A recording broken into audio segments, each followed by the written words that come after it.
আমার জীবনের বাস্তব এক ঘটনা।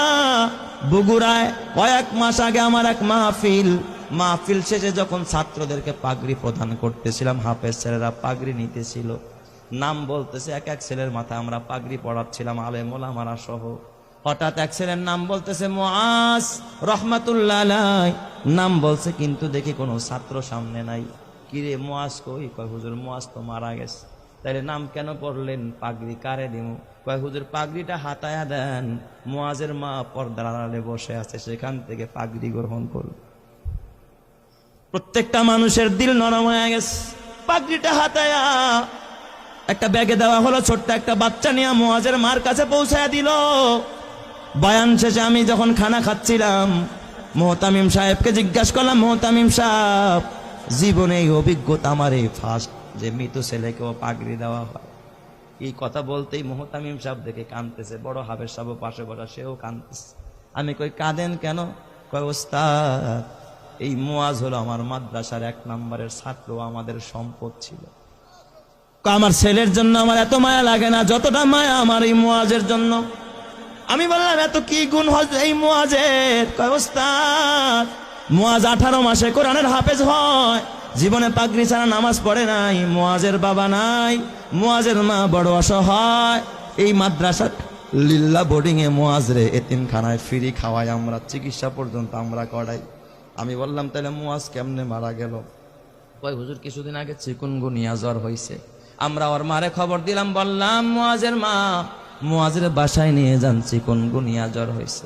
মুআজ বাসায় যাইতে চায় না। কয় ওস্তাদ বাসায় গেলে জামাতের সাথে নামাজ পড়তে পারি না, ফজরের নামাজটাও জামাতে পড়া হয় না, আমারে বাসায় দিয়েন না, মরে যাইতো মাদ্রাসায় মরবো, বাসায় যাব না। হুজুর কসম আল্লাহ, আর এই মুআজ ওর পুরা মাদ্রাসায় আর একটা সুনাম। মুআজ বাসায় যায় না, মৃত্যুর আগের দিনও জোহরের নামাজটা মসজিদে গিয়া পড়েছে, আসর থেকে নিয়ে তার অবনতি, রাত্রিবেলায় এশারের নামাজের পরে আমরা পার্শ্ববর্তী ক্লিনিকে নিয়ে গেলাম, সেখানে বাবা অক্সিজেন লাগায় রাখছে। প্রায় গভীর রাত্রে মুআজ ওই রাতে ইন্তেকাল করেছে। হুজুর মুআজ ইন্তেকাল করেছে, আমরা স্তব্ধ হয়ে গেছি। মুআজের দাফনটা আমাদের মাদ্রাসার গেটের পাশে মাদ্রাসার কবরস্থানে আমরা করেছি। হুজুর আমি বললাম তাহলে ঠিক আছে, মুআজ ইন্তেকাল করলো, তাহলে পাগড়ি কেন মুআজের মাকে দিতে হবে? ওস্তাদ আপনি তো জানেন না। এই কথা বললাম, মোহতামিম সাহেব একটা ডেস্কের বয়ের টান দিয়ে একটা চিঠি বের করছে। কয় দেখেন এই যে পত্র পাঠাইছে মুআজের মা। আমি চিঠিটা খুইলা দেখি মুআজের মা লিখছে সংক্ষেপে, ওস্তাদ হাফেজ সাহেব সব ছাত্রকে পাগড়ি দিবেন, কিন্তু আমার কলিজার টুকরা, আমার কলিজা সেরা ধন মুআজরে পাগড়ি থেকে বঞ্চিত কইরেন না, আমার মুআজরে পাগড়িটা দিবেন। এই আবেদনটুকু করেছে।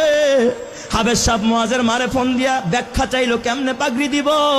মুআজের মা ফোনের মাধ্যমে জানায়, ওস্তাদ এই দুনিয়া আমার মা নাই, বাবা নাই, চাইছিলাম আমার মুআজ আমারে দাফন করবে, আমার সন্তান আমারে জানাজা পড়ে আমারে কবরে রাখবে, কিন্তু আমার মুআজ যে আমার আগে চলে যাবে আমি মা ভাবতে পারি না। এই দুনিয়ায় এখন আর আমার কেউ নাই, দুনিয়া আমার স্বামী নাই, আমার মা নাই, বাবা নাই, আমার কলিজার টুকরা মুআজও চলে গেল। ওস্তাদ ওই পাগড়িটা আমি মা আমার মাথার কাছে দিয়া, মাথার নিচে দিয়া আমি প্রতি রাত্রে ঘুমাবো, আর আমি আমার ওয়ারেসকে বলে যাব, আমার ওয়ারেসেরা আমার মুআজ তো জানাজা পড়তে পারবে না, আমি মা যদি মারা যায় তোরা আমারে বাজারের কাফনের কাপড় দিয়ে আমারে কাফন পড়াবি না। আমার মুআজের যে পাগড়িটা মাদ্রাসা থেকে পাইছে, আমি মাকে আমার কলিজার টুকরার পাগড়িটা দিয়ে আমি মারে কাফন পরাই আনছি। আমি এই পাগড়িটা কাফনের কাপড় হিসাবে ব্যবহার করব, এই জন্য আমি শুধু পাগড়িটা চাই। ও আমার মা গো, কালকে যদি মরে যাও মা, নাকের ফুল থাকবে না, কানের দুল থাকবে না।